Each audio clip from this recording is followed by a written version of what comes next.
Mamata campaign করবেন সেখানে সেখানেই পরাজয়। উত্তরপ্রদেশে গিয়েছিলেন, করেছিলেন, ভরাডুবি হয়েছে ওই অখিলেশ যাদবের। দল কোথায়? ওটা তো ফ্যান ক্লাব ছিল। আপনি তৃণমূল রাজনৈতিক দল ভাবেন নাকি? দুষ্কৃতীদের ফ্যান ক্লাব ছিল। কংগ্রেসের যে দুষ্কৃতীরা, তারা কংগ্রেস থেকে বেরিয়ে এসে মমতাকে সামনে রেখে ফ্যান ক্লাব তৈরি করে। এখানে যাবেন, লোকে তো চোর জানে, চোরটা আবার এসছে বলবে, ওখানেও ডিম ছুড়বে লোকে, কি করবেন? ডিমের দাম বেড়ে যাবে, ডিমের দাম প্রচুর বেড়ে যাবে। এখন পশ্চিমবঙ্গে বাড়ছে, সারা ভারতে বাড়বে, কারণ মমতা যেখানেই যাবেন লোকে ডিম মারবে। চোর যতগুলো বিশেষণ অভিষেকের জন্য ব্যবহার করে যায় সবই এখন গলি গলিমে সোড়ায় অভিষেক ব্যানার্জি চোরায়, এটা আটকাবেন কি করে? অভিষেক একেবারে বিধ্বস্ত। অভিষেক কোথায় গেল তার তেজ? ওই কি যেন বলেছিলেন, ডিজে বাজাবেন, মনে হলো ডিজে বাজিয়ে তাকে নাচানো হয়েছে ভেতরে, এরমই মনে হলো। You're watching News India One. Stay informed. Stay ahead. ঠকঠক করে কাঁপছিলেন, দেখলেন না? হাজিরা তো দিলেন, বাধ্য হলেন দিতে, কোর্ট বলেছে দিতে হবে, কিন্তু ঠকঠক ঠকঠক করে কাঁপছিলেন। আরে গাড়িতে বসেছেন, গাড়ির দুদিকে চারজন চারজন করে ঝুলছে। এই কোনোদিন কোনো নেতার ক্ষেত্রে দেখা গেছে? ইনি নাকি নেতাজি ভাবছিলেন নিজেকে, ইনি নাকি পুষ্পা ভাবছেন নিজেকে, মানে এনার সাঁকড়ে। আর নেতার যা হাল, চারজন চারজন করে দুদিকে ঝুলছে, সাংবাদিকরা প্রশ্ন করলে ঠকঠক ঠকঠক করে কাঁপছে না। যখন বেরিয়ে এলেন ভবানী ভবন থেকে, একেবারে দেখার মতো হাল। অভিষেক একেবারে বিধ্বস্ত। অভিষেক কোথায় গেল তার তেজ?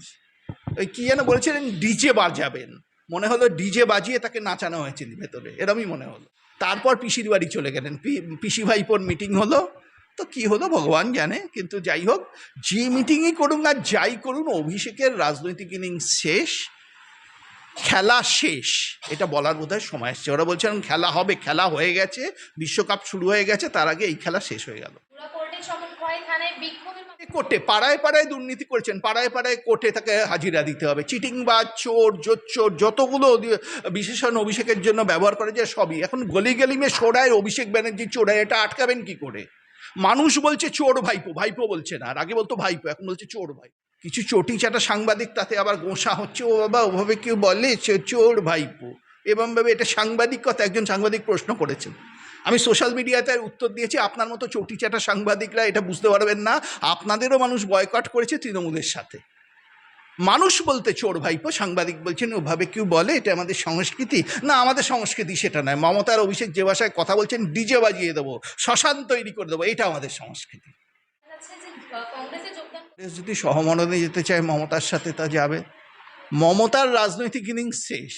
মমতার গায়ে চোরের তকমা ছিটে গেছে। ফাইল চোর মমতা, সই চোর অভিষেক, গরু চোর, বালি চোর, রেশনের চাল চোর, এসব তো বিভিন্ন নেতার গায়ে। আর ফিরে আসার সম্ভাবনা নেই।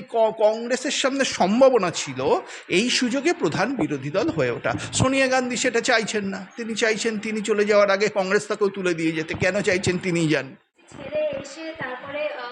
দল কোথায়? ওটা তো ফ্যান ক্লাব ছিল। আপনি তৃণমূল রাজনৈতিক দল ভাবেন নাকি? দুষ্কৃতীদের ফ্যান ক্লাব ছিল। কংগ্রেসের যে দুষ্কৃতীরা, তারা কংগ্রেস থেকে বেরিয়ে এসে মমতাকে সামনে রেখে ফ্যান ক্লাব তৈরি করেছিল। কোন এক আশ্চর্য কারণে বিজেপি তখন নিজের দলকে সমর্থন না করে পশ্চিমবঙ্গে মমতাকে সমর্থন করেছিল। বিজেপি জানেন কেন তারা করেছিলেন, তাদের নেতৃত্বের সিদ্ধান্ত তখন। কিন্তু আজকে তো সেই বিজেপি আর নেই। আজকে নরেন্দ্র মোদীর বিজেপি, অমিত শাহর বিজেপি, শুভেন্দু অধিকারীর বিজেপি, সেখানেই সমস্যা হয়ে গেছে। গান্ধীবাজি বিজেপি আর নেই, যে বিরোধী থেকে বুকে টেনে নেয় নিজেকে, স্বজনকে ত্যাগ করে। তপন শিকদারকে ত্যাগ করে মমতাকে বিজেপি বুকে টেনে দিলেন। অটল বিহারী বাজপেয়ী এসে মমতার মাকে প্রণাম করলেন। তপন শিকদারের বাড়িতে গিয়ে কিন্তু কিছু করতে দেখা যায়নি তাকে। সে বিজেপি আর নেই, সেই গান্ধীবাজি বিজেপি আর নেই। এটা মোদীর বিজেপি, অমিত শাহর বিজেপি, যোগী আদিত্যনাথের বিজেপি, শুভেন্দু অধিকারীর বিজেপি। এই বিজেপি চোখে চোখ রেখে প্রশ্ন করতে জানে, দুষ্কৃতীদের বিরুদ্ধে লড়াই করতে জানে, এবং প্রয়োজনে অত্যাচারীকে সরাতে পদক্ষেপ নিতে জানে। মানে কি হতে পারে যদি কংগ্রেস দলটা উঠে যাবে? কংগ্রেস এখন কেরালায় আছে, কর্ণাটকে আছে, তেলেঙ্গানা আছে, কালকে থাকবে না।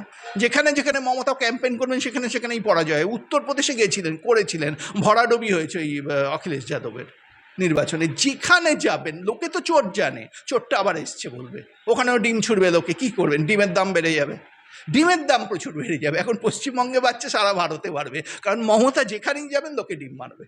এ তো এখন হয়ে গেছে বাস্তব, আটকাবেন কি করে? এমনটা বলছেন, আমরা দেখলাম কল্যাণ ব্যানার্জি তো নিজেদের বাঁচাতে হচ্ছে। কল্যাণ ব্যানার্জি তো জনরোষের মুখে পড়েছিলেন। জনরোষের মুখে পড়ছেন কেন? এই চোর পিসি চোর ভাইপো, যাদের মানুষ চোর পিসি চোর ভাইপো বলছে, তো একটা সই চোর একটা ফাইল চোর, এই দুটো চোরের সাথে যারাই থাকছে তারাই চোর বলে হয়ে যাচ্ছে। তাহলে কংগ্রেসকেও শুনতে হবে।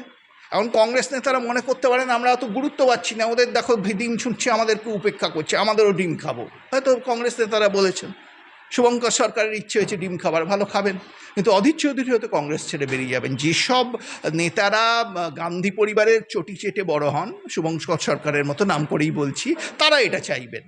শুভঙ্করপন্থী কংগ্রেসরা চাইবেন, অধীরপন্থী কংগ্রেসরা চাইবেন না।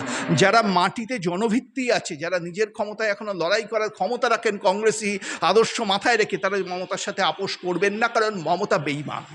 মমতা কংগ্রেসের সাথে বেইমানি করে একদিন সিপিএমকে আরও 15 বছর ক্ষমতায় থাকতে সাহায্য করেছিল, 13 বছর আরও ক্ষমতায় থাকতে, সেদিনই সিপিএম চলে যেত হয়তো, সেদিন কংগ্রেস না ভেঙে মমতা বেরিয়ে এলে। যে হাত মেলাতে চায় তার পরিণতিও সেই হবে। এই নির্বুদ্ধিতা কেন কংগ্রেস করছে, সোনিয়া গান্ধীর কী রাগ, কংগ্রেস থেকে হয়তো তিনি চলে যাওয়ার আগে তুলে দিয়ে যেতে চান কেন, আমি বুঝতে পারছি না। You're watching News India 1. Stay informed. Stay ahead.